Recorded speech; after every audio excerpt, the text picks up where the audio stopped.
Let's get in Mr. BK Mandal, excuse me, the Director of Finance of Shipping Corporation of India, who joins us right now on the show. Mr. Mandal, really good having you, and thank you so much for taking the time out. Good having you. Give us a sense of this. Thank you very much for inviting me. Okay. Give us a sense of this increase in freight rates that you have announced. I believe it takes effect from February 1st.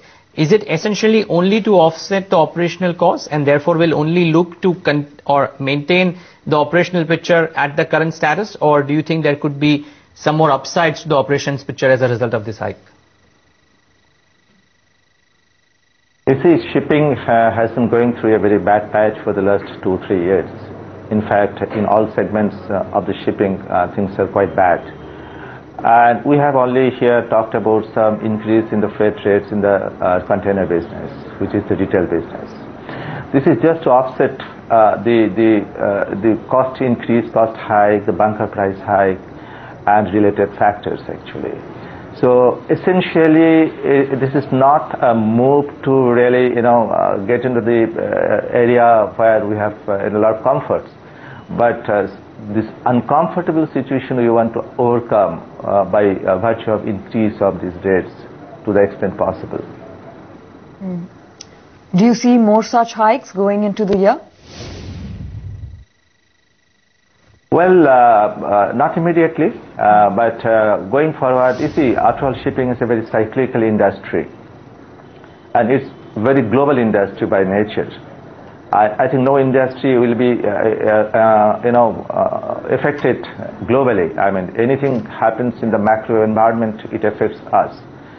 Whether you talk about the movement of the ships, or you talk about the manning of the ships, or you talk about the financing of the ships, we are absolutely globally aligned. So we have to always look out for the global movements, global factors, and accordingly take decisions. It depends on the competitions in each area, and like that.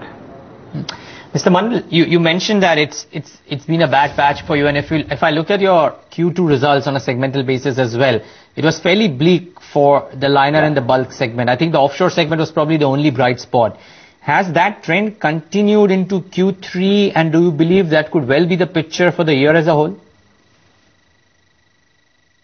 Well, as far as the liner business is concerned, we have restructured our business to the extent possible, and we hope things will slowly get better. And as far as the tanker business and the bulk carrier business are concerned, I can only talk globally. I cannot talk specifically for SCI.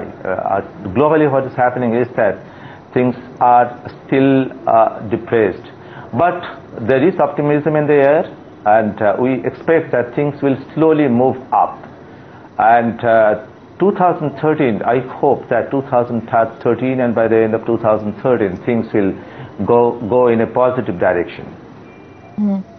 What's your fleet composition looking like at this point in time? Are you looking at expanding fleet? Well, at this point of time, we have 80 ships that we are owning with a deadweight tonnage of about 6 million.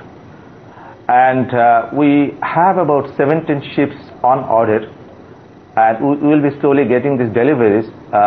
We have taken some deliveries in the current year, and in the next year too, we are expecting more deliveries.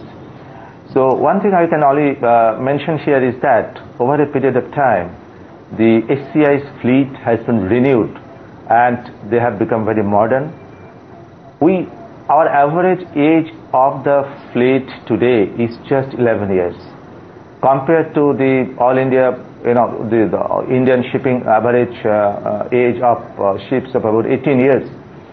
So we are very happy about it, because the younger age of the fleet means acceptability in the market, better acceptability, lower fuel consumption, and so on, and lower repairs and maintenance too.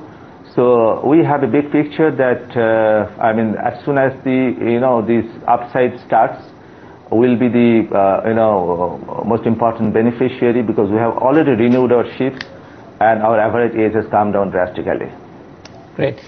Before we let you go, Mr. Mandal, the last time that we spoke to Shipping Corporation of India, one of your colleagues or ex-colleagues, as the case may be, did mention that it will be probably three odd months before some decision is to be taken with regards to SCI buying stakes in shipyards, a shipyard, so to say. How far or how much further progress has been made on that front? You see, as far as the diversification strategies are concerned about any shipping company, what I would like to mention is that because it's a cyclical industry, it's very important to be diversified. Within the shipping also, we are diversified. We have presence in all segments of bulk carrier, tanker, offshore, and we are a niche player in the LNG market. As far as the going beyond the shipping fold is concerned, this time is, I would say, is that it's not the time for any big bang diversification. So at this point of time, I'd not really like to go for a big bang diversification like in the in the areas that we talked about actually. So, Mr. Mandal, but we do have long-term plan and long-term strategies, and as per that, definitely we'll look out for those things maybe after some time, not immediately. So, is it safe to assume, before we let you go, sir, is it safe to assume that for the next 12 months, at least in the calendar year 2013, there will be no plans for Shipping Corporation of India to take a stake in any shipyard company in India? Well, I think so. I think so.